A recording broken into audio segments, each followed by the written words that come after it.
शुरू होने जा रहा है देश का सबसे बड़ा मुकदमा, आपकी अदालत, रजत शर्मा के साथ।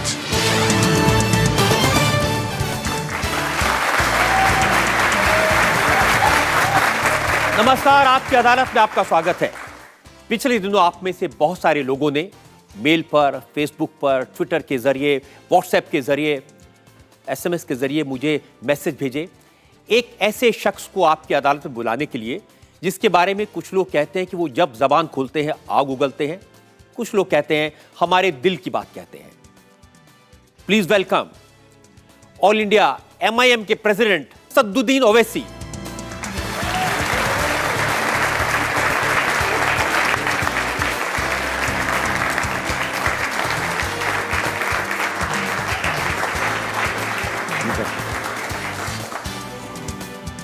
आज के इस शो में हमारे जज हैं भास्कर के national political editor Abhilash Khandekar.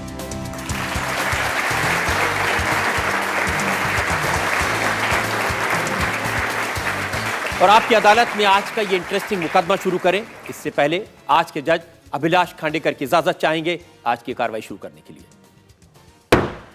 कार्रवाई की इजाजत दी जाती है। और इससे पहले कि इल्जामात और सवालात का सिलसिला शुरू हो, हम इल्जाम लगाएं ओवैसी साहब पर, एक नजर डालेंगे असदुद्दीन ओवैसी के पॉलिटिकल करियर पर।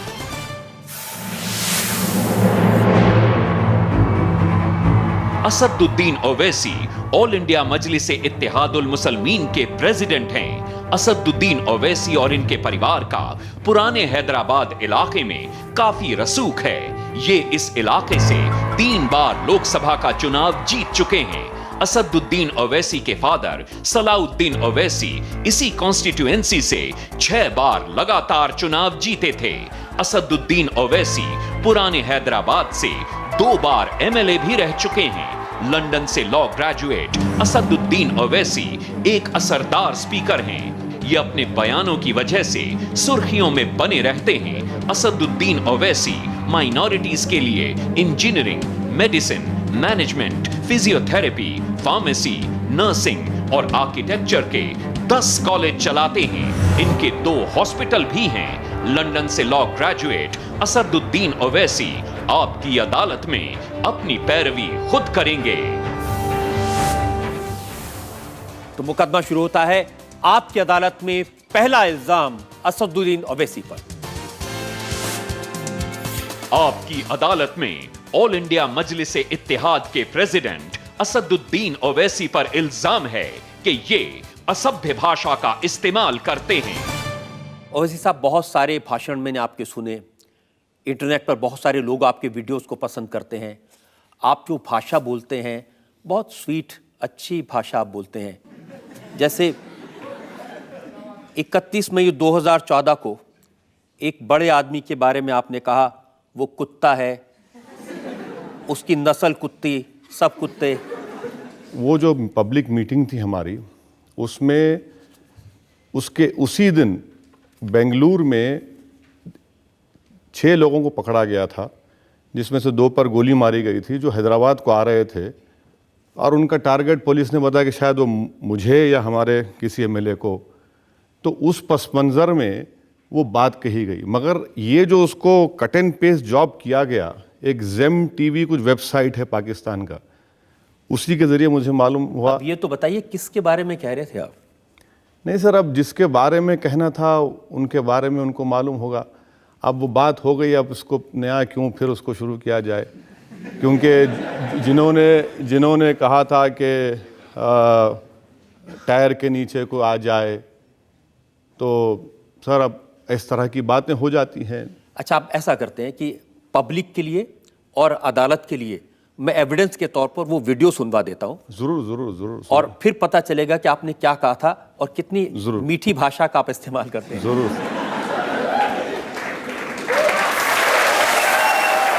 याद रखो नौजवानों, ये कुत्ते हैं, ये कुत्ते हैं, ये कुत्ते के बच्चे हैं। तुम अल्लाह की तरफ पलटो, ये खत्म होंगे इंशाअल्लाह ताला। जो हमको कुत्ते का बच्चा बोल रहा था, वो कुत्ता, उसकी नस्ल कुत्ते, सब कुत्ते।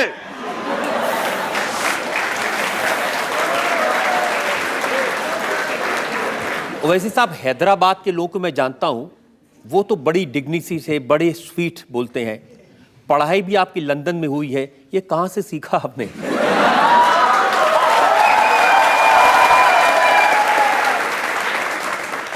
ये हमने सीखा उन लोगों की बातें सुन सुनकर, जो 50 साल से ये समझ रहे थे कि हम गूंगे हैं।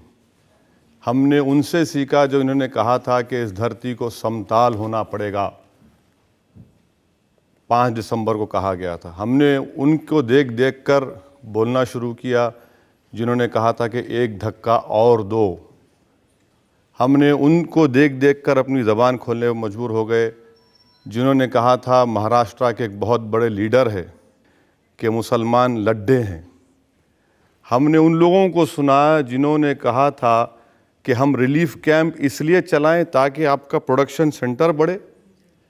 हमने उन लोगों को सुना जिन्होंने कहा था कि कोई टायर के नीचे अगर कोई कुत्ते का बच्चा आ जाए तो सर बताना ये है कि हम यही चाह रहे हैं कि एक उसूल बन जाए पूरे मुल्क में कि कोई भी इस तरह की बात ना करे। मैं यकीनन आप जो आपने ये बात, देखिए मैं आपसे इसलिए कह रहा हूं, जरा मेरी बात को मुकम्मल आप मेरी भी बात सुन लीजिए। आपने ये बात 31 मई 2014 को कही, जब मुल्क नरेंद्र मोदी को देश का प्रधानमंत्री इलेक्ट कर चुका था। देश के प्रधानमंत्री के बारे में ऐसी भाषा इस्तेमाल करना अच्छी बात है? सर, जमहूरियत में अगर कोई मुल्क का वज़ीर आज़म बनने जा रहा है, क्या उनके लिए बात ज़ेबा देता कि वो ये कहें कि जो टायर के नीचे आ जाए वो कुत्ते का बच्चा? क्या ये इनके लिए ज़ेब देता जो हिंदुस्तान के वज़ीर आज़म बने थे अटल बिहारी वाजपेयी? हम दुआ करते हैं कि अल्लाह उनको सेहत दे कि इस धरती को समताल होना पड़ेगा। क्या इनके लिए ज़ेब देता जिन्होंने कहा था कि एक धक्का और दो, और वो ख़ुद हिंदुस्तान के होम मिनिस्टर और मिनिस्टर्स बन गए? तो ये चीज़ है कि आपकी बात सही है कि इस तरह की ज़बान का इस्तेमाल नहीं होना चाहिए, मगर थाली तो 2 हाथ से बचती है, 1 हाथ से नहीं रोक सकती। तो इसीलिए हम चाहेंगे कि दूसरी तरफ से भी, हर तरफ से भी। लेकिन ये सिर्फ ऐसा नहीं है कि आपने नरेंद्र मोदी साहब के बारे में कहा हो, मुलायम सिंह यादव, उनकी भी बहुत सेवा की आपने। वो भी दिखा दीजिए। मैं उसकी बानगी भी अदालत में पेश कर देता हूं। आपने कहा ये मौलाना नहीं, आरएसएस की चड्डी पहने हुए मुलायम है।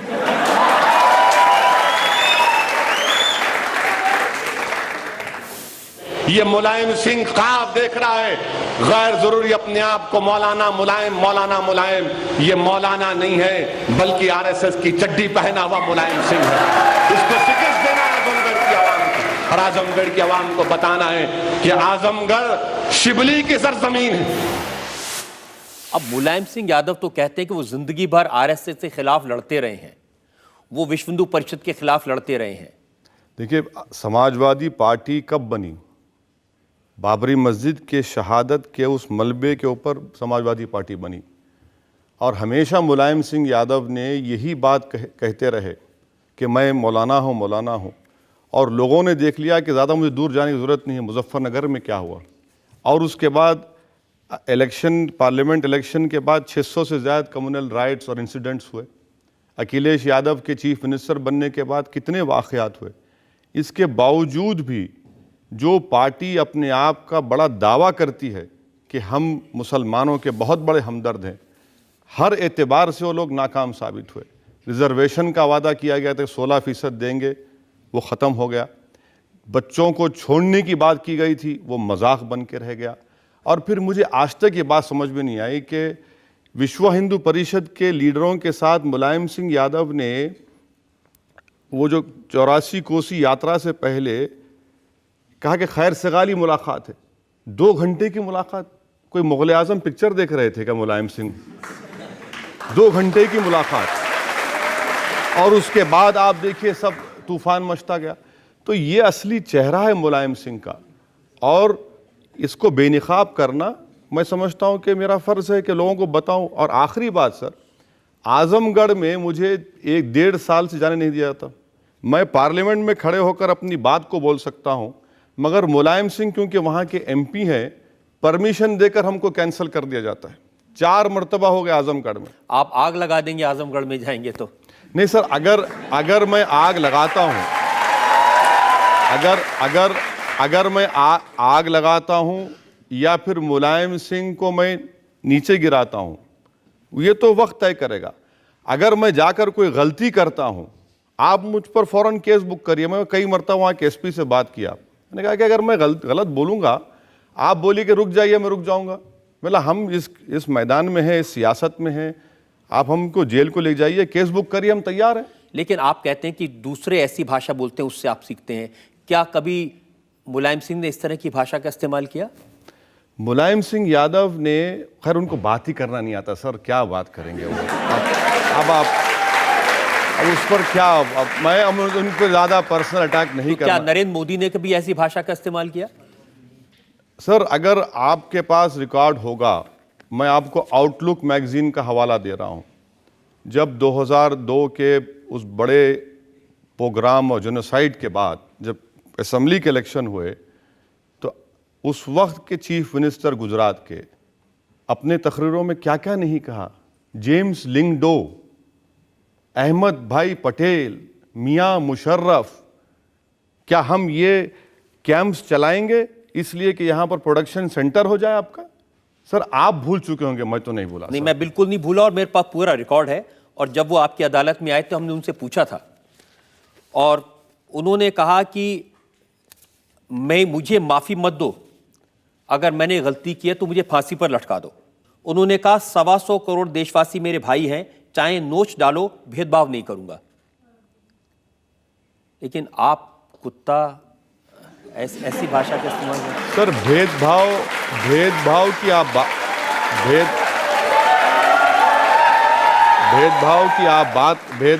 बात कर रहे हैं। मुझे एक बात मुझे बता दीजिए, क्या हिंदुस्तान का वजीर आजम पार्लियामेंट में खड़े होकर प्रेसिडेंट एड्रेस के डिबेट में ये जुमला जेब देता है उनको कि 1200 साल की गुलामी? क्या मतलब था उसका? 1200 साल की गुलामी से हमको आजादी मिली। 650 साल तो मुसलमान भी हुकूमत की है इस मुल्क में, तो क्या वो भी गुलामी थी? मैं मानता हूं अंग्रेजों के खिलाफ हम तमाम ने मिलकर लड़ा, वो गुलामी का वक्त था, मगर उसको आप 1200 साल की बात करते।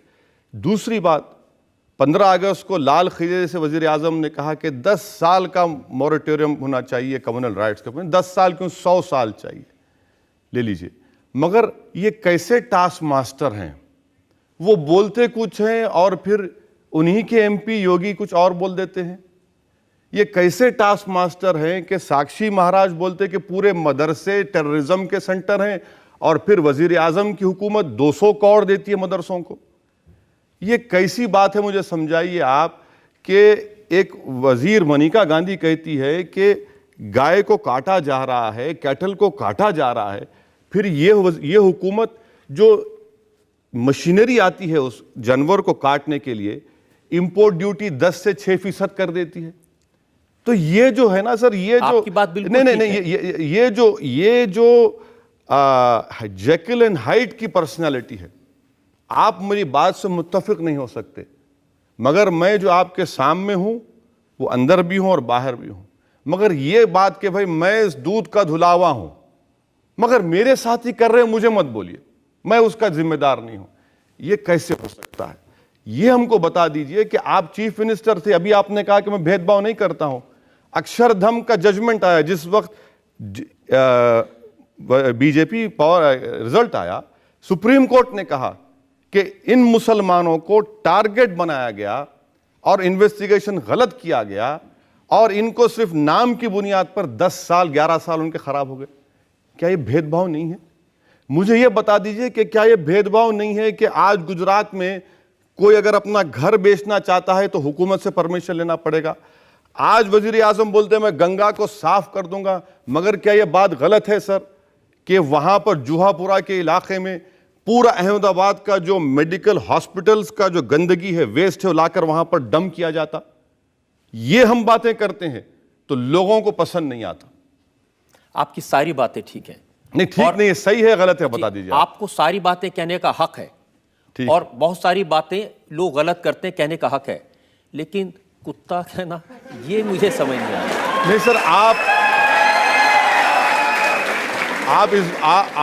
आप इस बात को समझ लीजिए कि जिन्होंने हमको ये कहते हैं कि टायर के नीचे कोई कुत्ते का बच्चा आ जाए, वो भी नहीं उसके सर देखिए सर, मेरी बात अल्फाज को फिर कर मैं ही बोल सकता हूं। वो भी सवाल हमने पूछा था उनसे, और मैं बताता हूं उन्होंने क्या जवाब दिया था।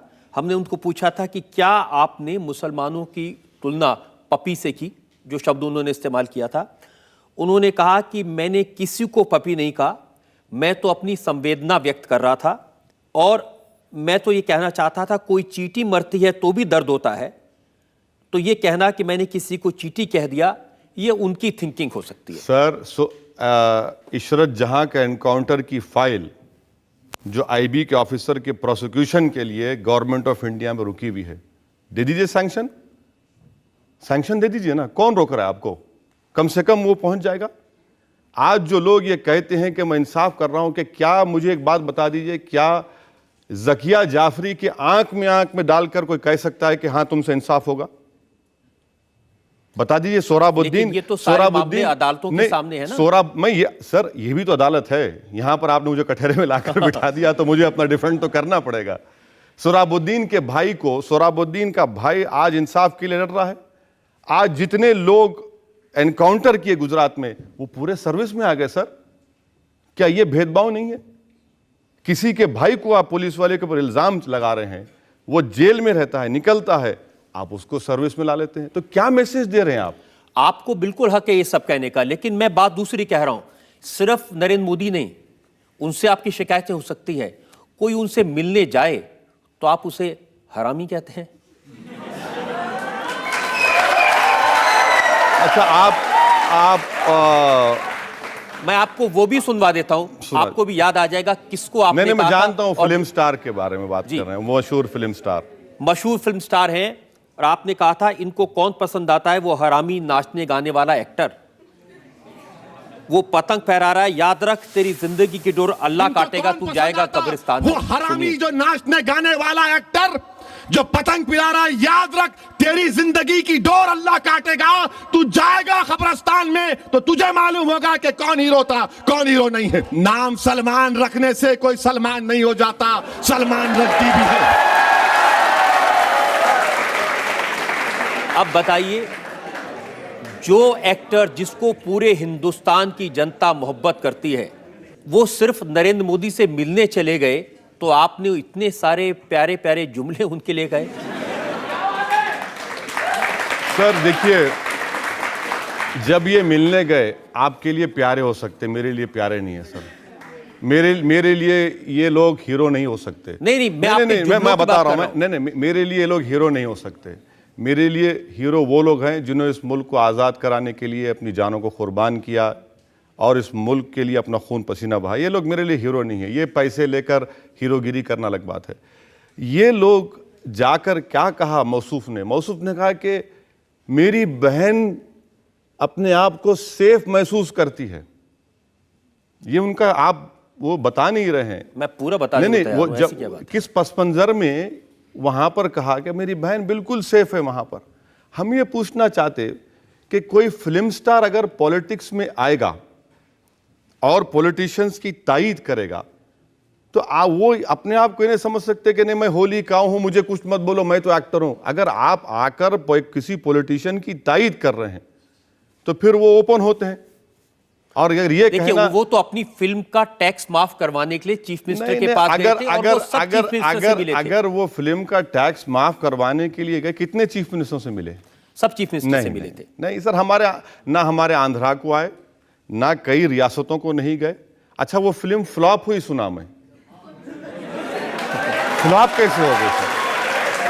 अगर इतने प्यारे हीरो हैं आपके, आप कह रहे हैं कि वो नहीं, अगर इतने प्यारे हीरो हैं आपके, फ्लॉप कैसा हो गई? फ्लॉप क्या उसकी जिम्मेदारी मुझ पर डाल देंगे आप? बिल्कुल डालेंगे, क्योंकि आपने लोगों से कहा कि ये फिल्म मत देखो। अरे सर, मैं कौन होता हूं किसको बोलने वाला नहीं बोलने वाला? जमहूरियत है, आज हर चीज को कोई। इसी तकरीर में आपने आगे लोगों से ये कहा था कि इसकी फिल्म देखने मत जाओ। सर देखिए, लोग देखें नहीं देखें वो तो आवाम की मर्जी पर मुनहसर है। लेकिन उसके बावजूद उस फिल्म ने 100 करोड़ का बिजनेस किया था। मुझे नहीं मालूम कितने करोड़ का किया सर, मुझे परवाह भी नहीं है कि वो 1000 करोड़ का करे। एक और एक्टर की बात बताता हूं, ये तो आपके हैदराबाद के हैं, चिरंजीवी। उनके बारे में आपने कहा कि अगर हैदराबाद को यूटी बनाया तो तुम्हारी टूटी तोड़ देंगे। वो भी दिखा दीजिए। ये भी सुन लीजिए। हैदराबाद हमारा है, हैदराबाद सबका है, मगर ये यूटी की बात मत करो। तुम यूटी की बात करेंगे तुम्हारी टूटी ढीली कर देंगे हम। ये परमानेंट कैपिटल की बात मत करो चिरंजीवी, परमानेंट कैपिटल यूटी की बात मत करो। तुम बच्चे हो अभी, तुम शूटिंग करते करते कूद के वहां चले गए।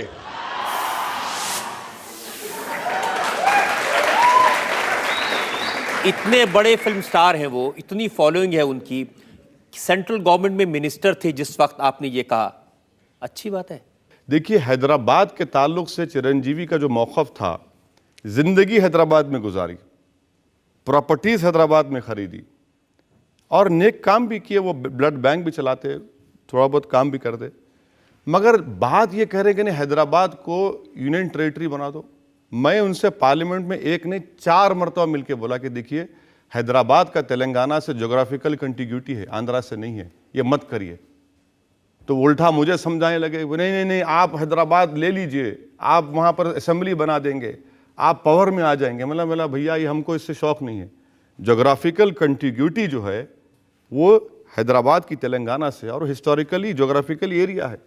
तो ये बड़ी कोशिश कर रहे थे कि रूलिंग पार्टी में थे कांग्रेस में कि नहीं तेलंगाना दे दीजिए और हैदराबाद को यूटी बना दीजिए। ये हमने कहा कैसे होगा, ये कई मरतबा जाकर उनको समझाए।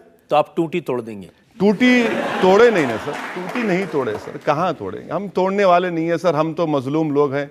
आप मजलूम लोग हैं? जी सर। आपके अभी इतने सारे मैंने वर्ड सुनाए, कुत्ता, हरामी, जलील, टूटी। बिल्कुल सर, मजलूम है, क्या कर सकते हैं हम लोग। थोड़ा सा कभी कभी झुक के भी बात कर लिया कीजिए। नहीं सर, झुकना मुझसे नहीं होता सर, झुकना नहीं होता। मैं सिर्फ अल्लाह के आगे झुकने वाला हूं। और अगर आप मेरा दिल जीत लेंगे, अगर आप मेरा दिल जीत लेंगे तो यकीनन मैं सब चीज कुर्बान करने तैयार हूं आप पे। आप झुकने की बात क्यों कर रहे हैं? एक शायर ने कहा कि झुकता वही है जिसमें जान होती है, अकड़ तो मुर्दों की पहचान होती है।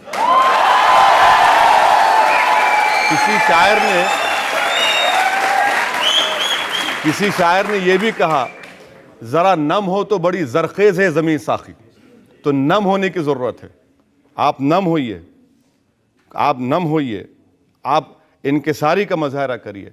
आप हमको हिंदुस्तान में किराएदार मत समझिए, हम इस मुल्क के बाइज़्ज़त शहरी हैं। आप हमको ये मत समझिए कि तू वहां पर ठहर, हम यहां पर ठहरेंगे।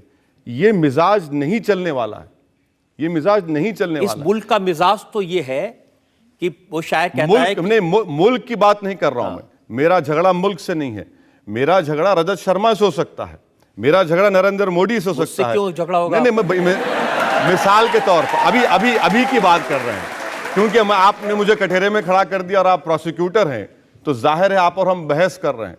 तो बहस की बुनियाद पर मैं एक कह रहा हूं, मगर मुल्क से कोई झगड़ा कभी नहीं हो सकता, ना कभी होगा इंशाअल्लाह ताला। ये मुल्क हमारा था, है और रहेगा इंशाअल्लाह ताला। हम ये कह रहे हैं कि जो मुल्क में जो इख्तिदार पर बैठने वाले हैं वो ये ना समझें कि मेरे मुकद्दर के फैसले वो करेंगे और मेरे मालिक हैं। नहीं, वो मेरे मालिक नहीं है। इख्तिदार उनको जरूर मिला है, वो सबको एक इंसाफ की नजर से देखें। लेकिन ये आप मानते हैं कि इस मुल्क में सब लोगों को मिलकर रहना चाहिए? सर, मैं तो फिर आपसे कह रहा हूं ना कि इस दुनिया में वाहिद मुल्क है, दुनिया में कोई ऐसा मुल्क नहीं है जहां पर इतने मजहब के मानने वाले, इतनी तहजीब, इतने त्योहार, इतनी ज़बानें, दुनिया में कौन सा मुल्क ऐसा है। तो मेरा झगड़ा मुल्क से कभी नहीं था, ना रहेगा इंशाअल्लाह ताला। आप मानते हैं कि एक शायर ने कहा, ए चांद तू किस मजहब का है, ईद भी तेरी और करवा चौथ भी तेरी। ये हमारा मुल्क है। बिल्कुल सर, क्यों आप ईद और करवा चौथ की बात करें? क्या यहाँ पर क्रिसमस नहीं मनाया जाता? क्या यहाँ पर ट्राइबल लोग अपनी ईद नहीं मनाते? क्या यहाँ पर सिख लोग अपनी त्यौहार नहीं मनाते? यही तो कह रहा हूं ना, यहाँ पर कितने त्यौहार, कितने मजहब हैं। ये इस मुल्क की डाइवर्सिटी उसकी ताकत है, इस मुल्क की रूह इसका प्लुरलिज्म और इथॉस है।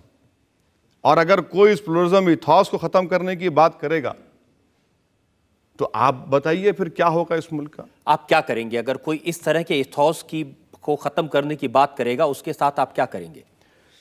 सर, आप किस तरफ इशारा लेकर जा रहे हैं, मैं उसके आता हूं उसकी तरफ।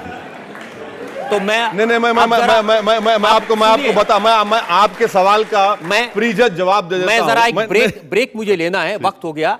एक ब्रेक के लिए हम रुकेंगे और ब्रेक के बाद हम असदुद्दीन ओवैसी साहब से पूछेंगे उन लोगों के बारे में जो इस देश में लोगों को बांटने की कोशिश कर रहे हैं। आपकी अदालत में इल्जाम और सवाल का एक और दौर, एक ब्रेक के बाद। आपके छोटे भाई अकबरुद्दीन ओवैसी साहब, वो लोग कहते हैं ना, बड़े मियाँ तो बड़े मियाँ, छोटे मियाँ सुभान अल्लाह। वो कहते हैं कि 15 मिनट के लिए पुलिस हटा ली जाए, 25 करोड़ मुसलमान ये 100 करोड़ आबादी को ठीक कर देंगे। सर, ये अब आप इसमें भी मुझे जिम्मेदार बना देंगे क्या?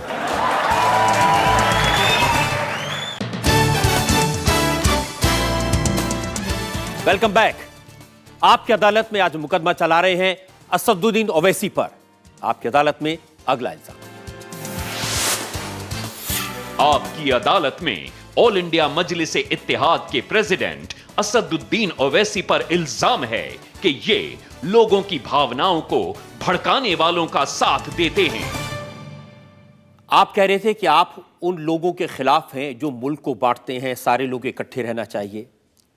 आपके छोटे भाई अकबरुद्दीन ओवैसी साहब, वो लोग कहते हैं ना, बड़े मियाँ तो बड़े मियाँ, छोटे मियाँ सुभान अल्लाह।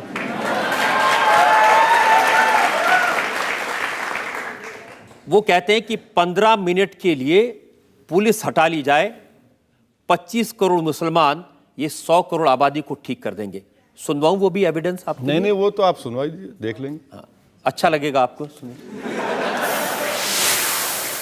हिंदुस्तान, हम 25 करोड़ है ना, तुम 100 करोड़ है ना, तुम तो हमारे से इतने ज्यादा है। 15 मिनट के लिए पुलिस को हटा लो, बता देंगे किसमें हिम्मत है, कौन ताकतवर है। 15 मिनट हटा लो।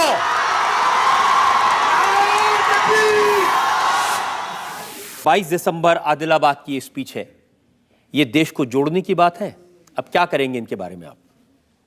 मैं जिस वक्त ये कंट्रोवर्सी इरप्ट हुई, उस वक्त कई टीवी चैनल्स मुझसे बात किए, बशमूल आपके भी लोग बात किए थे। मैंने उनसे कहा कि भैया आप मुझे बुला लीजिए, मैं तैयार हूँ इस पर आके बहस करने के लिए, मगर होना ये चाहिए कि 1-to-1 डिस्कशन हो। क्योंकि पैनल डिस्कशन में होता क्या है, जैसा आज आप मुझे लाकर बिठा दिए, कम से कम मैं अपनी बात तो कर सकता हूँ। दूसरी बात यह है कि इस स्पीच के ताल्लुक से, क्योंकि 2 साल का अरसा गुजर चुका है, ये मसला अदालत में ज़ेर दौरान है, और मेरा मानना यह है कि जो अदालत का फ़ैसला आएगा, ज़ाहिर है आपकी इस अदालत से ज़्यादा वो अदालत मुतबरिक है और उनको क़ानून और हिकमत ज़्यादा मालूम। और चौथी बात यह है कि मुझे पूरा भरोसा अदलिया पर है, जिस तरह वरुण गांधी को इंसाफ मिला, कोर्ट से ही मिला, हमको भी उम्मीद है कि अदालत जो है एविडेंस की बुनियाद पर, इन तमाम चीज़ों की बुनियाद पर फैसला देगी। मगर मैं जो आपसे पहले इस जो बात कहा था, मैं उस पर कायम हूँ और इंशाअल्लाह ताला कायम रहूँगा। उस अदालत में जिसमें केस है, उसके जज साहब हैं जस्टिस नरसिम्हा रेड्डी। नहीं, गलत है, नहीं, ये गलत रिसर्च की गई है। सुनिए, नरसिम्हा रेड्डी साहब का जो इनके पास गए थे हम लोग, क्यों गए थे कि एक जगह पर पूरे केसेस को जमा कर दीजिए। ये हाई कोर्ट के हैं, सुन लीजिए मेरी बात। मसला तो निजामाबाद और निर्मल की अदालत में है, हाई कोर्ट में तो नहीं है मसला ये। तो बेंच से उनका ये ओरल ऑब्जर्वेशन था, जो उन्होंने बात कही थी, जो उन्होंने कही, बिल्कुल कही थी। ये बीबीसी मगर लेकिन मैं बता तो दूं क्या बात उन्होंने कही थी। हाँ, बिल्कुल कही। ये बीबीसी की रिपोर्ट है, ये किसी इंडियन, नहीं, इनके पास केस नहीं है, हाई कोर्ट में केस नहीं। मैं मानता हूं उनके पास केस नहीं है, लेकिन उन्होंने कहा क्या, ये तो जनता सुन ले। बिल्कुल सुनाइए। जस्टिस रेड्डी ने कहा कि मैंने अकबरुद्दीन ओवैसी का भाषण यूट्यूब पर देखा है और ये बहुत ऑब्जेक्शनेबल है उन्होंने कहा जिस समय अकबरुद्दीन ये भाषण दे रहे थे उन पर शैतान सवार था। ये जुमला नहीं कहा उन्होंने। सर देखिए, आप और हम कंटेम्प्ट ऑफ कोर्ट करेंगे इस तरह का जुमला अगर आप इस्तेमाल करेंगे। मैं आपसे गुजारिश करूंगा कि दोबारा अपनी टीम से चेक करवाइए। ओरल ऑब्जर्वेशन था, और अगर कोई अंग्रेजी अखबार ने कैरी किया है उसको सही कैरी किया है, मगर इस तरह का जुमला और ये कहना कि मैंने यूट्यूब पर देखा, गलत है। ये दोनों चीजें इसमें बहुत बड़ी गलत है। एक और उन्होंने नहीं, ये आप मैं आपसे फिर से गुजारिश कर रहा हूं कि आप थोड़ा उसको मालूम करवा लीजिए। ऑनरेबल जज ने ये ऑब्जर्वेशन नहीं किया। क्या ऑनरेबल जज ने ये कहा था कि अकबरुद्दीन ने ऐसी बातें कही है जिनसे देश के एक वर्ग की भावनाओं को ठेस पहुंची है और देश को चुनौती देने के बराबर है? इसी देश ने आपके पिता और भाई को सांसद बनाया। ये बात उन्होंने कही थी, ये बात, इसी देश ने आपके पिता और भाई को, ये बात बिल्कुल मैं मान रहा हूं। इससे पहले अभी आपने जो कहा, उन्होंने कुछ नहीं कहा। ये तो मैं बीबीसी की रिपोर्ट कोट कर रहा हूं, आप कहेंगे तो हम इसको दोबारा चेक करेंगे, लेकिन ये तो उन्होंने कहा था कि इस देश ने आपके पिता और भाई को एमपी बनाया और वो खुद एमएलए हैं। इस तरह की बातें कहना ये जिम्मेदारी की हरकत है? सर, अगर वो फैसला देते हैं, कोर्ट का जो फैसला आएगा उसको मानना मुझे ही पड़ेगा, सबको मानना पड़ेगा। इंतज़ार करते हैं कोर्ट के फैसले का, इंतज़ार करते हैं क्या फैसला आता है कोर्ट का। काफी वक्त हो गया, मामला तो पेंडिंग है, पुलिस ने तो अभी चार्जशीट भी फाइल नहीं की है। सर ये अब आप इसमें भी मुझे जिम्मेदार बना देंगे क्या? ये तो हद होगी। इसका जिम्मेदार तो मैं नहीं हूं। आपका खौफ तो होगा। नहीं सर, हमारा देखिए, एक बात अच्छा है, ये सबके सामने बात हो जाए। हर वक्त परवीन टोगाडिया ने क्या क्या नहीं कहा। कभी परवीन टोगाडिया को जेल क्या है मालूम? योगी आदित्यनाथ को जेल क्या है कभी मालूम? कभी ये लोग जेल को गए? कभी साक्षी महाराज जेल को गए? साक्षी महाराज तो काफी वक्त जेल में नहीं, वो अलग किस्सों में गए, अलग, अब उस पर तबसरा आप बाद में कर सकते। मगर आप जब बात कर रहे so called alleged hate speech की, हमको ये बात समझ में नहीं आती कि अकबरुद्दीन ओवैसी पर जब एक केस बुक हुआ, वो लंदन से वापस आए, भागे नहीं, वापस आए, सरेंडर किया, 2 महीने उनको जेल में रहना पड़ा और 2 महीने के बाद उनको बेल हुई। हम ये पूछना चाहते हैं, भाई ये केस चल रहा है, आप सही करें, परवीन टोगाडिया के ऊपर महाराष्ट्र और हर रियासत में कई केसेस है, गिरफ्तार करने से क्यों डरते भैया? योगी आदित्यनाथ को पकड़ने से क्यों डरते आप क्यों गिरफ्तार नहीं किए महाराष्ट्र के बहुत सर, आप ये मुझे बता दीजिए कि गिरफ्तार इनको क्यों नहीं करते आप जब 153A, 295A, 120B ये सब कानून है, क्या इसका इतलाक सिर्फ हम पर ही होगा? अब ये मैं अकबरुद्दीन साहब की बात इसलिए कर रहा हूं क्योंकि उन्होंने ये कोई वन ऑफ नहीं था, कोई एक बार उन्होंने कह दिया हो। और भी मेरे पास उदाहरण है। सन 2011 में कुरनूल में एक रैली में उन्होंने एक एमएलए को काफिर कहा, former prime minister Naseem Rao को कातिल, दरिंदा, बेईमान, धोखेबाज, चोर कहा। जो शख्स बाबरी मस्जिद की हिफाजत करने में नाकाम हुआ, और बाबरी मस्जिद की शहादत सिर्फ मुसलमानों के लिए गम का मसला नहीं, ये तो मुल्क के फाउंडेशंस को कमज़ोर कर दिया, ये मुल्क के फाउंडेशंस को कमज़ोर कर दिया। ये गुंडा राज की बेहतरीन मिसाल है। और मैं अपनी पार्लियामेंट में कहा, आपसे भी कह रहा हूँ, हिंदुस्तान में 3 बड़े वाक़यात हुए, एक महात्मा गांधी का कत्ल, एक बाबरी मस्जिद की शहादत, और तीसरे गुजरात में कत्लेआम, और चौथे दिल्ली की सड़कों पर सिखों का उनका कत्लेआम। ये 4 ऐसे वाक़यात हैं जिससे मुल्क कमज़ोर हुआ। क्या आप इसको बात को नहीं मानते? बिल्कुल ठीक है। तो फिर ये वज़ीर आज़म, जो वज़ीर आज़म रहने के बावजूद भी उस बाबरी मस्जिद को आप ना माने, मुतनाज़ा बोले कुछ, मगर हिफाजत करना तो मरकज़ी हुकूमत की जिम्मेदारी थी। सुप्रीम कोर्ट को कमिटमेंट दिया गया था। इसीलिए हम नरसिम्हा राव को जिम्मेदार समझते हैं। इसीलिए हमने ना सिर्फ ये कहा, बल्कि हमने ये भी कहा कि इनको भारत रत्न से अवार्ड मत दिया जाए। ये शख्स ने खुली इजाज़त दी तमाम लोगों को नंगा नाच करने की और मुल्क के कानून को उसके धज्जियाँ उड़ाने की। वो देश के प्रधानमंत्री थे जिन्हें देश की जनता ने चुना था। मैं आपको फिर से बताता हूँ, उनको कातिल, दरिंदा, बेईमान, धोखेबाज, ये शब्दों का इस्तेमाल तो नहीं करना चाहिए था। कौन से शब्द का इस्तेमाल करें जिसने टाडा के नाम पर हजारों बच्चों को जेलों में डाल दिया? कौन से शब्द का इस्तेमाल करें कि बंबई की सरजमीन के ऊपर कत्लेआम हुआ और श्री कृष्णा कमीशन की रिपोर्ट आज भी बर्फदान में पड़ी हुई है? वो वजीर आज़म थे। कौन से शब्द का इस्तेमाल करें? क्या आपको मालूम नरसिम्हा राव ने क्या कहा था जब वो चीफ मिनिस्टर थे आंध्र प्रदेश के? उन्होंने कहा था कि जो रेडियो पाकिस्तान सुनेगा मैं शीश पिघला के उसके कान में डालूंगा। क्या ये जेब देता किसी चीफ मिनिस्टर को? 1971 में पीवी नरसिम्हा राव ने बात कही थी और ये असेंबली में कहा था। आप एक तरफा बात कर रहे हैं एक तरफा नहीं, आपका रिसर्च जो है सिर्फ एक ही तरफ फोकस है। ठीक है, हम पर इल्जाम है, अपने इल्जाम को डिफेंड कर रहा हूं मैं, मगर नरसिम्हा राव के ताल्लुक से हमारा ओपिनियन वाज़ेह है। आपके भाई साहब ने हैदराबाद में आंध्र प्रदेश की पुलिस को नामर्दों की फौज करार दिया। पुलिस को नामर्दों की फौज करार दिया, पुलिस को नहीं कहा। वो जुमला मुझे अच्छी तरह याद है। वहां पर किसी एक बच्ची की अस्मत रेजी की गई थी, गुंडे गैम्बलिंग का सेंटर चला रहे थे, तमाम बुराइयों का एक मरकज एक इलाका बन चुका था। और अगर पुलिस नहीं करेगी और अगर हम जाकर करते हैं तो बोलेंगे आप अपने हाथ में कानून ले लिए। ये चीज़ें हैं, इसका असर आप बैकग्राउंड भी थोड़ा देख लीजिए। जुमले आपको अच्छे नहीं लगते होंगे, हो सकता है कि मैं यहाँ बैठकर जस्टिफाई भी नहीं कर सकता हूँ, मगर उसका पस मंज़र भी है। सिर्फ जुमले नहीं, जब भी वो आपके भाई साहब जबान खोलते हैं, नरेंद्र मोदी के बारे में आप भी बोलते हैं और वो भी बोलते हैं। वो कह रहे हैं कि लोग बोल रहे हैं मोदी वजीर आजम बन जाएगा। काय का मोदी, कहां का मोदी? आजा हैदराबाद एक मर्तबा बता देंगे। आए ना, वो हैदराबाद आए, एक नहीं 2 मरतबा आए हमारे खिलाफ इलेक्शन में। तो बता दिया आपने? नहीं, हाँ, हम जीत गए। वो 2 मरतबा आए हमारे खिलाफ इलेक्शन कैंपेन के, बड़ी सभा की, बड़ा जलसा किया, हजारों की तादाद में लोग आए। एक नहीं 2 मरतबा हैदराबाद को। उन्होंने कहा कि अडवाणी भागकर इंडिया आ गए, हम तो भागकर नहीं गए, हम तो यहीं पर हैं। किसी को तो छोड़ दीजिए। आपने बोला कि मुल्क आपके लिए सबसे ऊपर है।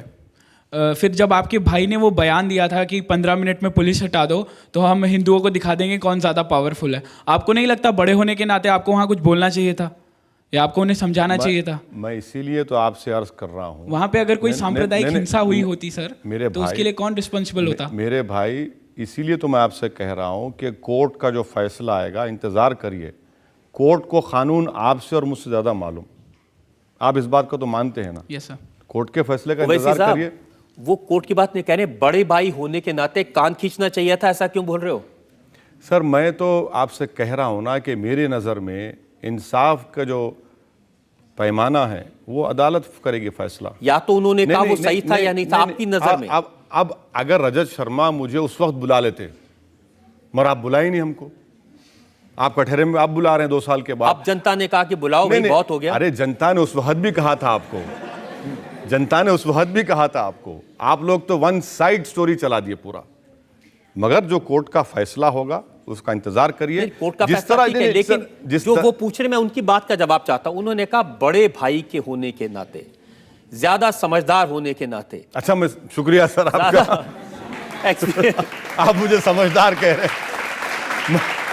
तो उस समझदार बड़े भाई से और ज्यादा एक्सपीरियंस भाई से पूछ रहा हूं कि क्या छोटे भाई ने जो बयान दिया था, आप सहमत हैं उससे कि उन्होंने? नहीं सर, इसमें अब इतना वफ़ा गुजर जाने के बाद ये सवाल मैं समझता हूं कि इनफ्रक्चुअस है, क्योंकि अब कोर्ट सवाल नहीं अब इस पर तबसरा करना एक मैटर सब जुडिस है।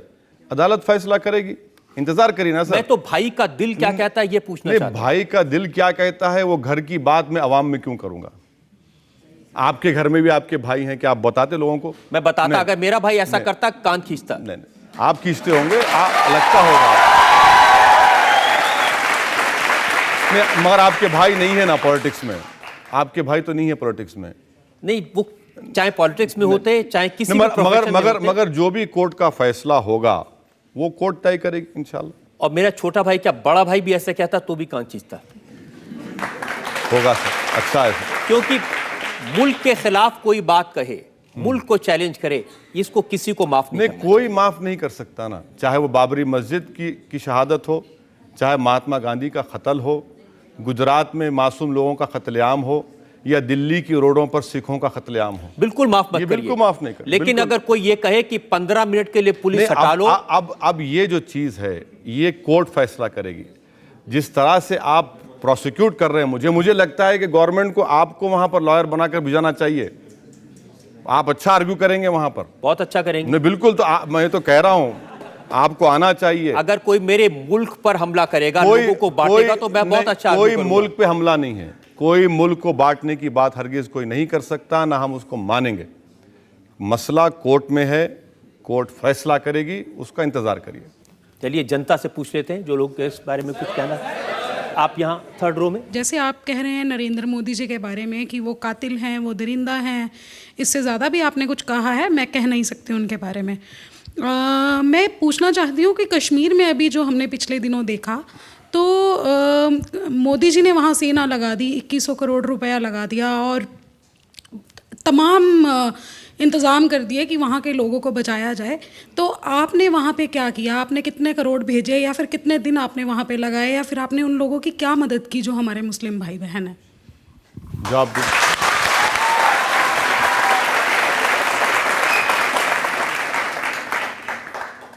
रजत शर्मा साहब वो वीडियो नहीं दिखा रहे जहाँ पर उत्तराखंड में मैंने 1.5 करोड़ की इमदाद की।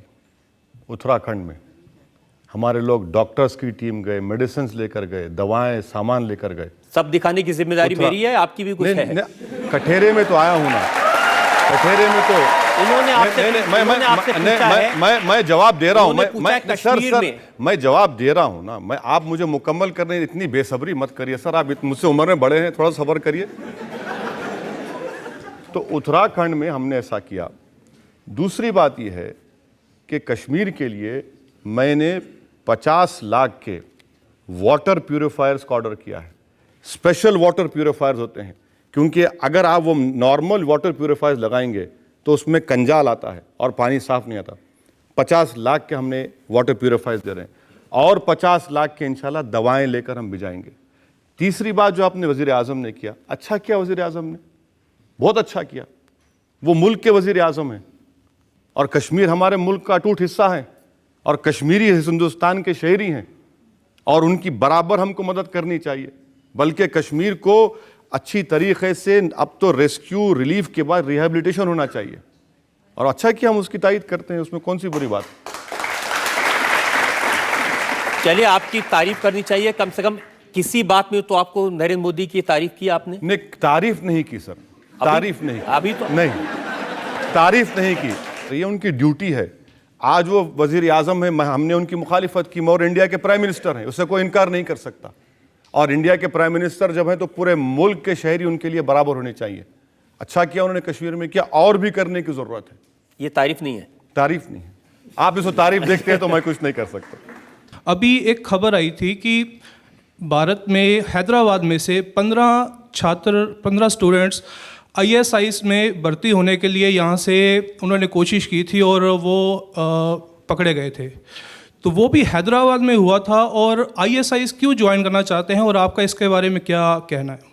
नहीं, रजत शर्मा साहब तो के पास मेरे स्पीचेस का पूरा ज़ख़ीरा है, लाइब्रेरी है मेरी स्पीचेस की।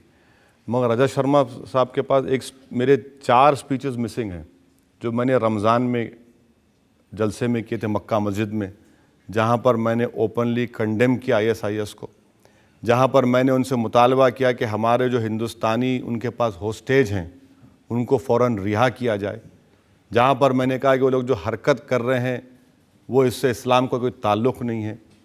और चौथी बात यह है कि जो आखिरी मेरी पब्लिक स्पीच हुई वो आपके रिसर्च टीम ने जिसको मिस कर दिया, जिसमें मैंने उन बच्चों से मुखातिब होकर कहा, वो 4 बच्चे थे, 14 नहीं 4, उनसे कहा कि भैया अगर जिहाद करना है तो पार्लिमानी जमहूरियत में पॉलिटिक्स में आओ और संघ परिवार से मुल्क के सेकुलरिज्म के ख़िलाफ़ तोड़ने और मुकाबला करो। मुसलमानों में इल्म की कमी है, इलिटरेसी ज़्यादा है, उसके ख़िलाफ़ जिहाद करो। गरीबी है, उसके गरीबी के ख़ात्मे के लिए जिहाद करो। ये स्पीच भी तो है, कभी ये भी तो रुख दिखा दीजिए। आपको मौका तो दे रहे हैं अपनी बात कहने का। बात तो कह दिया मैं, ये इनको मालूम नहीं ना, इनको मालूम नहीं, इसलिए कह रहा हूं अगर आप इतना सब जो पहले दिखाया था वो भी इनको मालूम नहीं था। आज बहुत कुछ बातें नहीं, ये मालूम था, नहीं ये मालूम था इनको, ये तो बात नहीं, ये तो बात मालूम थी, ये तो बात मालूम। चलिए बहुत सारी ऐसी बातें जो लोगों को नहीं मालूम है वो मैं आपको बताऊंगा। मुझे एक ब्रेक के रुकना है और ब्रेक के बाद आपकी अदालत में ओवैसी साहब पर इल्जामात और सवालात का एक और। जो कोर्ट की जो कार्रवाई है, जो कोर्ट में हमारी जो स्ट्रेटजी है, अब हर चीज़ को तो आवाम में हम बयान नहीं कर सकते ना। आप इंतजार करिए। नहीं इंतजार नहीं, मैं सिर्फ इतना पूछ- नहीं कोई- मैं कोई- नहीं, ये एक सबजुडिस मैटर है। कोई भगवान कोर्ट को ने- गाली सुनिए, दे, सर, आप कहीं सर, स्ट्रेटेजी बना रहे हैं उसके लिए?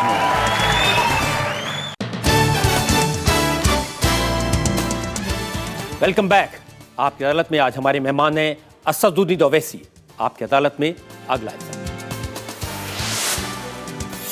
आपकी अदालत में ऑल इंडिया मजलिस इत्तेहाद के प्रेसिडेंट असदुद्दीन ओवैसी पर इल्जाम है कि ये समाज को बांटने का काम करते हैं। अब मैं फिर से आपको आपके छोटे भाई, आपकी पार्टी के लीडर, एमएलए साहब, उनका बयान सुनाना चाहता हूं। वो कैसे हिंदू देवी देवताओं का मजाक उड़ाते हैं, सोसाइटी को डिवाइड करते हैं।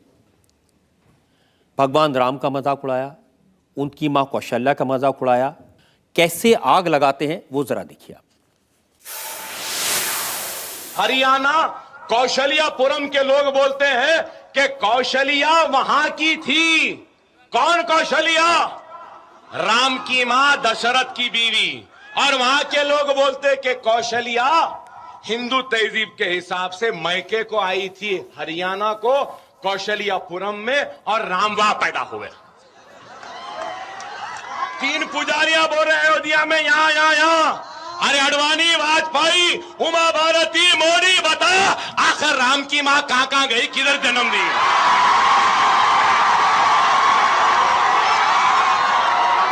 कहां जन्म दिए?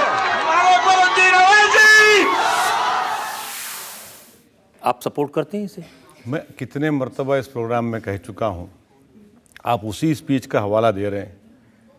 मैं फिर से कह रहा हूं कि ये कोर्ट में है, कोर्ट फैसला करेगी उसके ऊपर, कोर्ट फैसला करेगी उसके ऊपर, एविडेंस की बुनियाद पर कोर्ट फैसला करेगी। अगर वरुण गांधी को इंसाफ मिल सकता है तो यहां मैं भी आपसे इंसाफ सिर्फ ये मिलेगा। पूछ रहा हूं कि ये जो बात है, सर देखिए, ये आप जो कोर्ट की जो कार्रवाई है, जो कोर्ट में हमारी जो स्ट्रेटजी है, अब हर चीज को तो आवाम में हम बयान नहीं कर सकते ना। आप इंतजार करिए। नहीं इंतजार नहीं, मैं सिर्फ इतना पूछ- नहीं कोई- मैं इस पर कोई तबसरा इसलिए नहीं इसलिए करना मैं चाह आपसे रहा हूं पूछ रहा हूं कि नहीं, कोई- ये एक सबजुडिस मैटर है। कोई भगवान कोर्ट को ने- गाली सुनिए, दे, सर, आप कहीं सर, स्ट्रेटेजी बना सर, रहे हैं उसके सर, लिए? नहीं सुनिए बात को, आप तोड़ मोड़ कर पेश कर। मैं ये कह रहा हूं कि कोर्ट पहले फैसला ये करेगा कि क्या ये सही है, कहा है, जो चार्जेस फ्रेम किए गए 120B 295 के, इसके ऊपर कोर्ट फैसला देगा। कोर्ट के इंतजार करिए ना सर, जब कोर्ट का फैसला आ जाएगा आप मुझे दोबारा बुला लीजिए। आप ओवैसी साहब, कुछ मामले ऐसे होते हैं जिन नहीं पर सर, कोर्ट नहीं, दिल से फैसला करना नहीं, दिल पड़ता से फैसले नहीं कर सकते सर, दिल से फैसले नहीं कर सकते। दिल से कोर्ट में जब एक मसला ज़ेरे दौरान है, कोर्ट फैसला करेगा, और मुझे पूरा यकीन है कि कोर्ट को कानून आपसे ज़्यादा, मुझसे ज़्यादा मालूम, और कोर्ट एविडेंस की बुनियाद पर फैसला करेगा, तो उसका इंतजार करिए। जनता की भावना भी तो कुछ होती है। नहीं, जनता- कैसे आग नहीं, लगाने की नहीं, कोशिश कोई- करते हैं। मैं आपको एक और वीडियो दिखाता हूं, कैसे गाय को गौ माता कहने पर उनको आपत्ति है, कैसे मजाक उड़ा रहे हैं उसका, वो जरा सुन लीजिए। ये बोला जाता कि ये हमारी माता है। ठीक है, तुम्हारी माता है, बराबर है बराबर माता, इस बात से इनकार नहीं। अरे माता है तो माता का एहतराम करो, मां है तो इज्जत करो, मां है तो उसकी रखवाली करो, मां है तो उसकी इबादत करो। मां को बाजार में लाके नीलाम नहीं करते। माता भी बोल रहे, मां भी बोल रहे, और बाजारों में लाकर बेच रहे हैं, बोली लगा रहे हैं। और जो हमने नहीं दिखाया, आगे उन्होंने ये भी कहा कि हिंदुओं से कहो कि वो गाय को मारकर उसका मांस खाएं, उनको भी उसका टेस्ट पता चलेगा। नहीं, ये बात, इसमें ये तो कह रहा हूं ना आपसे कि ये तमाम मसले का हल ये है कि ये स्पीच के ऊपर कोर्ट फैसला करेगी। अगर मनिका गांधी ने कोई बात कह दी, आप कभी बुलाकर पूछ लीजिए उनको। नहीं, मैं मेनका गांधी से जरूर पूछूंगा। मेनका गांधी तो कह रही हैं कि जो जानवरों को इलीगल तरीके से मार रहे हैं, ये इसका सवाल उनसे पूछा जाएगा। उनका ये कहना कि ये पैसा आतंकवाद के काम आ रहा है उनसे पूछा जाएगा, लेकिन जो आपकी पार्टी के नेता ने कहा वो आपसे तो पूछा जाएगा। मैं आपसे बार बार यही कह रहा हूं कि ये अदालत में है, और मैं आपसे बार बार यही कह रहा हूं कि ये जनता का इमोशन है। मैं आपसे हमेशा यही जवाब दूंगा आपसे कि इस मसले के ऊपर कोर्ट का फैसला होगा एविडेंस की बुनियाद पर। मैं इससे ज्यादा कुछ नहीं कह सकता। इसमें भी एविडेंस की जरूरत पड़ेगी आपको। बिल्कुल बिल्कुल, ये कोई कैंगरू कोर्ट नहीं है। ये उनके डुप्लीकेट तो नहीं है ना? है तो आपके भाई। ये कैंगरू कोर्ट तो नहीं है। ये कैंगरू कोर्ट में फैसला नहीं होगा इसका फैसला बाकायदा एविडेंस एक्ट के ऊपर, आईपीसी के ऊपर, इसके ऊपर फैसला होगा और इंतजार करिए उसका। देखिए, आपकी अदालत में हम कोशिश करते हैं कि जो जनता बैठी है और जो जनता देख रही है उसकी भावनाओं से, इमोशन से फैसला कर दें। अब चूंकि आपके छोटे भाई का मामला है तो शायद आप कंसेशन चाहते हैं। नहीं सर, मैं कंसेशन हरगिज नहीं चाहता हूं। मैं तो कंसेशन नहीं चाहूंगा आपसे ना आपकी अदालत में जो लोग मौजूद हैं। मैं यही कहूंगा कि जो मसला कोर्ट में है और court Indian evidence act CRPC उसकी बुनियाद पर कोर्ट फैसला देगा और सबके सामने आएगा वो। चलिए, मैं आपकी बात मान लेता हूं, इस पर हम कोर्ट के फैसले का इंतजार करेंगे और कोर्ट का फैसला अगर आपके भाई के खिलाफ आया तो मैं आपको फिर से ये सवाल पूछूंगा। जरूर, आप बुला लीजिए मुझे, मैं आने तैयार हूं। जी, एक और ब्रेक के लिए हम रुकेंगे और ब्रेक के बाद असदुद्दीन ओवैसी पर इल्जाम और सवाल आपका एक और आपका नहीं सुनिए, आप मुझे बात करने मौका नहीं दे रहे, वरना आप भी उस अंग्रेजी चैनल की तरह हो जा रहे हैं कि अपनी बात सुनो। सर मेरी बात सुनिए, आप में काबिलियत है, मैं मानता हूं, आप में सेलिंग पॉइंट है, आप इसीलिए तो आप माने जाते हैं, इसीलिए तो लोग मानते हैं आपको कि भाई रजत शर्मा काबिल आदमी है, पॉइंटेड सवाल करते, चुपते हुए सवाल करते, लोगों को हंसाते भी, यही तो आपकी काबिलियत है।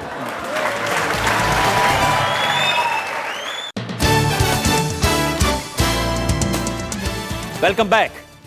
आपकी अदालत में आज मुकदमा चला रहे हैं असदुद्दीन ओवैसी पर। आपकी अदालत में अगला इल्जाम। आपकी अदालत में ऑल इंडिया मजलिस इत्तेहाद के प्रेसिडेंट असदुद्दीन ओवैसी पर इल्जाम है कि ये नफरत की सियासत करते हैं। महाराष्ट्र में इलेक्शन होने वाले हैं। मैंने आपका वो वीडियो देखा है जो आपने पब्लिसिटी के लिए बनाया है, जिसमें आपने कहा कि वो पूरी आवाज कह रही है कि लुट गया आवाम, पिट गया आवाम।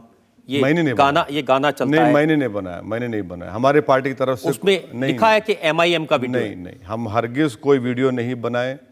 देखिए सर, सोशल मीडिया पर थोड़े दिन पहले एक पैम्फलेट बनाया गया जिसमें मेरी तस्वीर डाल दी गई और लिखा गया कि हिंदुस्तान के मुसलमान पाकिस्तान अगर हमला करेगा तो हम पाकिस्तान का साथ देंगे, और मेरी फ़ोटो डाल दी और कश्मीर में एक कश्मीर ऑब्जर्वर अखबार ने इसको चला दिया।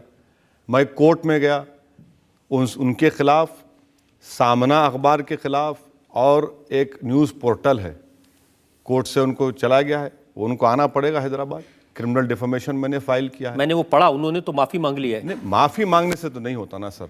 अब क्या करें? अब उनको आना पड़ेगा हैदराबाद, आकर हम उनकी मेहमान नवाजी करेंगे। कोर्ट में आएंगे वो, गलत मतलब मत लीजिए उसका, वो कोर्ट को आए वहां पर लड़े, क्योंकि मेहमान नवाजी से तो बहुत डर लगता है लोगों को।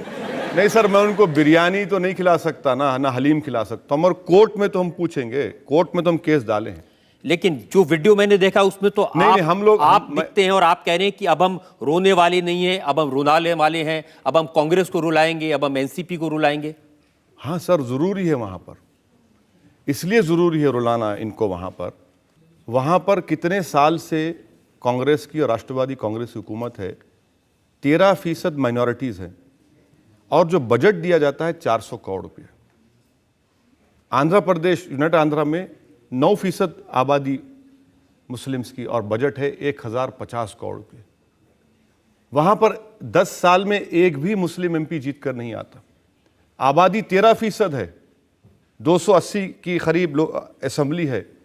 कितने ये लोग, मैं कम्युनल हूँ, मान लीजिए कि दुनिया की तमाम बुराइयां मुझ में हैं, ये लोग तो दूध के धुले हैं, भाई जिताओ। आप नहीं, दूध के धुलों के साथ सर मेरी बात मुकम्मल प्लीज। आप जब मुझे इल्जाम लगा रहे तो मुझे डिफेंड तो करने दीजिए। तीसरी बात यह है कि मालेगांव का बम ब्लास्ट, आप प्रोसिक्यूटर हैं, मुझे बताइए क्या एक ऑफेंस के लिए 2 लोग जिम्मेदार हो सकते हैं? क्या साध्वी प्रज्ञा ठाकुर ने मालेगांव का बम ब्लास्ट किया या फिर मुसलमान बच्चों ने किया? महाराष्ट्र की एटीएस कहती है मुसलमानों ने किया, एनआईए कहती है कि प्रज्ञा ठाकुर कर्नल पुरोहित ने किया। बच्चों को बेल मिल जाती है कई सालों के बाद, ये लोग डिसाइड नहीं कर पाते। हिमायत बेग को फांसी की सजा हो गई, नया एविडेंस आया और ये बता दिया कि हिमायत बेग पूना से औरंगाबाद मोटरसाइकिल पर 3 घंटे में आता है। सर वो कौन सी मोटरसाइकिल है जो 3 घंटे में आप 300 किलोमीटर का सफर तय करें? और कोई टोल पर भी वीडियो कैमरास लगे, हिमायत बेग नजर नहीं आता। कितने बच्चे जेलों में हैं, कितने बच्चे अंडर ट्रायल्स हैं महाराष्ट्र की जेलों में?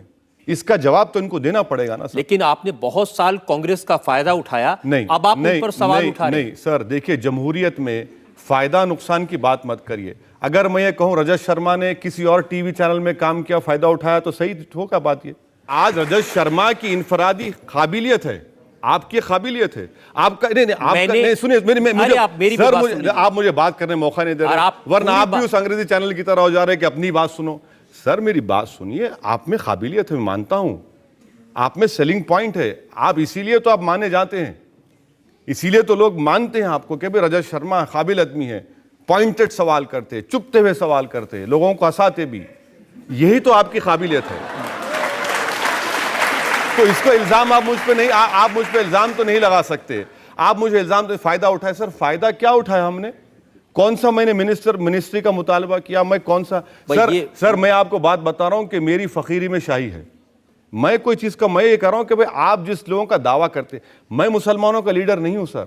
मुसलमानों के लीडर तो मनमोहन सिंह, मुलायम सिंह यादव, अशोक राव चौहान, पृथ्वीराज, ये सब बड़े बड़े लोग मुसलमानों के लीडर हैं। मैं कहां हूं सर, मैं कहां हूं? और ये हमारा हाल। आज हम 13% हमारी आबादी और गवर्नमेंट की मुलाजिमतों में हमारा ये मौका। अगर अर्बन रूरल पॉवर्टी देखी जाए तो सबसे ज्यादा पॉवर्टी दलितों के साथ हमारी। महाराष्ट्र में सर आपको मालूम कितने मुसलमान बिलो पॉवर्टी लाइन रहते? 89% लोग। क्या ये बात जवाब देंगे लोग? इसका कौन जिम्मेदार है इसका, बताइए आप मुझे। हम तो स्टैटिस्टिक्स के जरिए बात कर रहे हैं।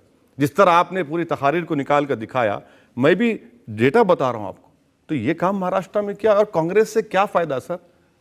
कांग्रेस से क्या फायदा उठाएंगे? आपको कांग्रेस को पहचानने में इतने बरस लग गए? नहीं सर, बरस नहीं लगे, हम तो शुरू से जानते हैं उनको, हम तो शुरू से जानते कांग्रेस, शुरू से जानते भी और उनके साथ भी रहते। नहीं, साथ इसलिए रहे कि मजबूरी की मां है वो। बीजेपी के साथ हम आइडियोलॉजिकली नहीं जा सकते क्योंकि आरएसएस उससे वाबस्ता है। जब तमाम सेकुलर, कम्युनिस्ट पार्टी, सीपीएम, जमीन आसमान का फर्क उनकी आइडियोलॉजी में और कांग्रेस की। मगर मकसद क्या था कि चलो एक सेकुलर गवर्नमेंट बने। मनमोहन सिंह साहब शरीफ आदमी हैं, उनके ज़ेर क़यादत एक हुकूमत बन रही है, इसीलिए हमने तायद की। कोई कांग्रेस की हुकूमत की तायद कहाँ, यूपीए की हुकूमत। अब महाराष्ट्र में अगर आप कांग्रेस का विरोध करेंगे, एनसीपी का विरोध करेंगे, तो उसका फायदा बीजेपी और शिवसेना को होगा। मुझे हो गया तो मुझे हो गया तो आप सर, आपको क्या इल्म गैब आता है क्या? फ्यूचर में क्या हो रहा है कि आप भी एस्ट्रोलॉजी की दुकान खोल लिए क्या? नहीं सर, ऐसा कैसा बोल रहे हैं आप? देखिए, नहीं, मैं मानता हूं कि आपको जिंदगी का बहुत बड़ा तजुर्बा है। आपके बाल जो काले हैं, सफेद भी हैं, वो इसी तरह तो सफेद नहीं हुए धूप के नीचे, तजुर्बे की बुनियाद पर हुए। मगर मुझे फायदा हो सकता है। और दूसरी बात यह है कि मैं तो सेकुलरिज्म का कूली नहीं हूं। मैं सेकुलरिज्म का कूली नहीं हूं कि मेरी जिंदगी का मकसद कि सिर्फ कांग्रेस, एनसीपी कामयाब हो जाए। मेरा मकसद यह है कि भाई इंसाफ हो, हिंदुस्तान की 13% जो अक़लियत है मुसलमान, उनसे इंसाफ हो। आपका मकसद यह है कि कांग्रेस भी हार जाए, शिवसेना हार जाए, बीजेपी हार जाए, बस ओवैसी साहब जीत जाए। बुरी बात क्या है? बुरी बात क्या है? अगर 60 साल के बाद अगर ऐसा होता है तो मैं समझूंगा अच्छी बात है। ये कब तक मैच फिक्सिंग चलेगा कांग्रेस का और ये बीजेपी शिवसेना का, कि या तू या मैं या तू? कब तक चलेगा सर? बदलना तो चाहिए ना। ये लोग कब तक ऐसा मैच फिक्सिंग करते रहेंगे? ये मैच फिक्सिंग है महाराष्ट्र में पूरा, कि हम उतर जाएंगे तो आप बैठ जाइए, हम बैठेंगे तो आप इंतजार करिए। हम ये बता रहे हैं कि भैया और भी कोई लोग हैं जो आपको एक्सपोज करेंगे। हम यकीनन बीजेपी शिवसेना की मुखालिफत करेंगे जरूर, और हो सकता है कि हमको कामयाबी मिले वहां पर। देखिए, आपको वोट मिलेंगे नहीं मिलेंगे ये तो मुझे उसकी फैसला सर देखिए जनता करेगी महाराष्ट्र। बिल्कुल सर, देखिए हो सकता है कि मैं मेरी जिंदगी में जो ख्वाब देख रहा हूं उसमें नाकाम हो जाऊं, मुझे उसकी परवाह नहीं है, मगर मैं जो उसूल और जो बातें कर रहा हूं उसको आवाम कबूल करती है तो बहुत अच्छा है। जमहूरियत की तो यही तो खूबी है। अब ये जमहूरियत में जो आवाम यहाँ बैठी है, इनसे पूछते हैं ये लोग जो आपसे सवाल पूछना चाहते हैं। जी हाँ, भी आपने शुरू में आके कहा कि मुलायम सिंह चड्डी पहने हुए हैं, लेकिन ये अभी जो बीत गई ईद, उसमें उन्होंने सारे मंदिर से लाउड स्पीकर उतरवाने का आदेश दे दिया। अभी विधानसभा में उनको ज़्यादा सीट आई चुनावों में, तो सारा फायदा तो वो उठा रहे हैं। नतीजा जो आया है जी, तो बीजेपी हार गए उसमें, तो क्या आपको तकलीफ हो रही हार गई तो? नहीं, वो पूछ रहे हैं कि आपको खुशी हो रही है? नहीं, मुझे खुशी उस वक्त होगी। मेरा मानना ये है कि ये जो 100 दिन है, ये 100 दिन ये काफ़ी नहीं है।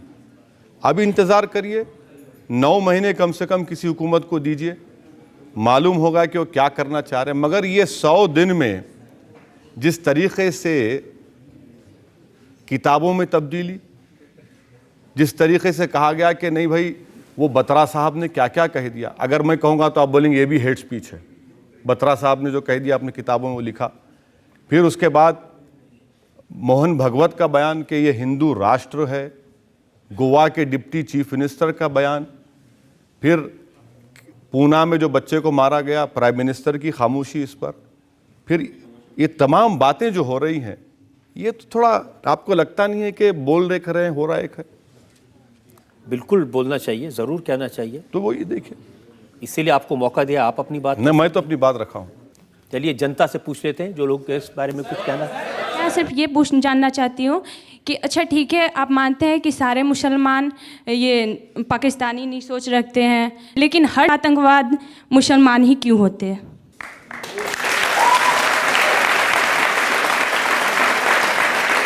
महात्मा गांधी को जिसने मारा वो मुसलमान था क्या? इंदिरा गांधी को जिसने मारा वो मुसलमान था क्या? बाबरी मस्जिद को जिसने शहीद किया वो मुसलमान था क्या? एक मिनट, दिल्ली की सड़कों पर जो सिखों को गर्दनें काटी गई, क्या वो मुसलमान थे? गुजरात के गली कूचों में जिन लोगों को मारा गया और जिनको बेघर किया गया, क्या वो मुसलमान थे? मेरी बहन, मैं आपसे गुजारिश कर रहा हूं कि आप ऐसा मत सोचिए। सुनिए मेरी बात सुनिए। मैं आपको सिर्फ इतनी बात कहना चाह रहा हूं कि बुराई बुराई होती है, इसको आप मजहब के एंगल से मत देखिए। और ये मौइस जो है उससे मुसलमानों क्या ताल्लुक? मौइज़म से हमारा क्या ताल्लुक? हम तो हर वायलेंस की मजम्मत कर रहे हैं, और मजम्मत करना भी चाहिए, कंडेम करना चाहिए। मजम्मत का मतलब, मैं आपकी इस बात से बिल्कुल सहमत हूं। जो आतंकवादी है वो न हिंदू होता है न मुसलमान होता है, उसका कोई मजहब नहीं होता। बल्कि आतंकवाद खुद एक मजहब बन गया आजकल, और वो सिर्फ इंसानियत के दुश्मन होते हैं जो मासूम लोगों को मानते हैं। और ये बहुत अच्छी बात आपने कही है। अब बहुत सारे इल्ज़ाम मैंने आप पर लगाए, बहुत सारे सवाल आपसे पूछे, आपने अच्छी सफाई दी। हम एक ब्रेक के रुकेंगे और ब्रेक के बाद सुनेंगे आपकी अदालत में आज के जज अभिलाष खांडेकर का फैसला आज के मुकदमे में।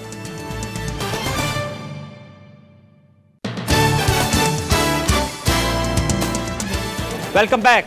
आपकी अदालत में आज ने मुकदमा चलाया असदुद्दीन ओवैसी पर। उनसे पूछा उनकी हेट स्पीचेस के बारे में, उनसे हमने पूछा उनकी सियासत के बारे में, उनसे पूछा हिंदू और मुसलमान में डिवाइड पैदा करने के इल्जामात के बारे में। अब वक्त है आपकी अदालत में आज के जज अभिलाष खांडेकर का फैसला।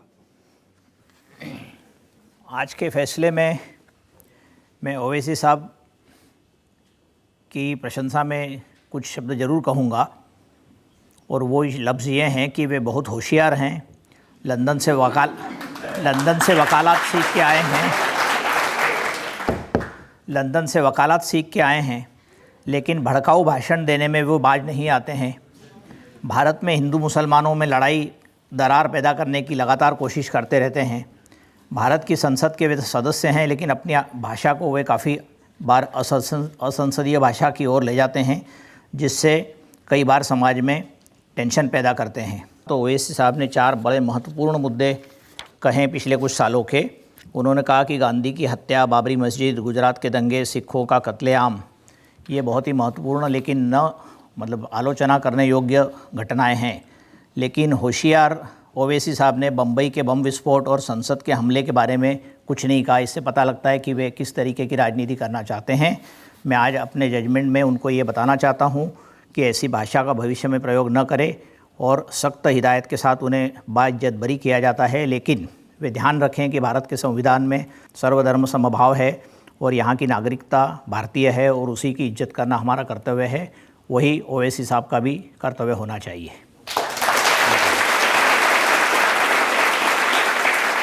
आप कुछ कहना चाहते हैं इस जजमेंट के बारे में ओवैसी साहब? मैं जज साहब ने जो फैसला दिया है, मैं आपके फैसले की इज़्ज़त करता हूं, मगर मैं अपने डिफेंस में इतना ही कहना चाह रहा हूं कि मैंने जिन 4 वाक़यात का ज़िक्र किया था कि महात्मा गांधी का कत्ल, बाबरी मस्जिद की शहादत, दिल्ली में सिखों का कत्लेआम, गुजरात की सरज़मीन पर मासूम लोगों का कत्लेआम, इसका ये मतलब नहीं है कि मैंने पार्लियामेंट पर जो हमला किया गया है उसकी मैं कंडेम नहीं करता उसको। ये गलत आपने सोच लिया। दूसरी बात, जज साहब आपसे अदबन आपसे गुजारिश करना चाहूँगा कि बम्बई में जो बम ब्लास्ट हुआ, आपने गलत सोच लिया। बड़ी इज़्ज़त के साथ आपसे अर्ज़ कर रहा हूँ कि मैं उसकी तायद करता हूँ, नहीं, हम उसकी मज़म्मत करते, हम हर तशद्दुद की मज़म्मत करते, मगर मेरी नज़र में ये जो 4 वाक़यात हैं ये हिंदुस्तान को हिला कर रख दिए थे। हिंदुस्तान की जो हमारी सेकुलरिज़म का फाउंडेशन है उसको कमज़ोर करने की कोशिश थी, इसीलिए मैंने इसका ज़िक्र किया। यकीनन मैं पार्लियामेंट में जो हमला उसकी मज़म्मत करता हूँ, जो बम्बई में बम ब्लास्ट हुए उसकी मज़म्मत करता हूँ, जो बम्बई में बम ब्लास्ट से पहले जो फसाद हुआ उसकी मज़म्मत करता हूँ। इस उम्मीद के साथ, इस यकीन के साथ ओवैसी साहब जो इतने अच्छे भाषण देते हैं, अपनी स्पीचेस का इस्तेमाल लोगों में एकता लाने के लिए करेंगे, हिंदू और मुसलमान को साथ लाने के लिए करेंगे और देश की भलाई के लिए करेंगे। आज का मुकदमा यही खत्म करते हैं। अगले हफ्ते आपसे मुलाकात होगी एक नई शख्सियत के साथ। तब तक के लिए नमस्कार।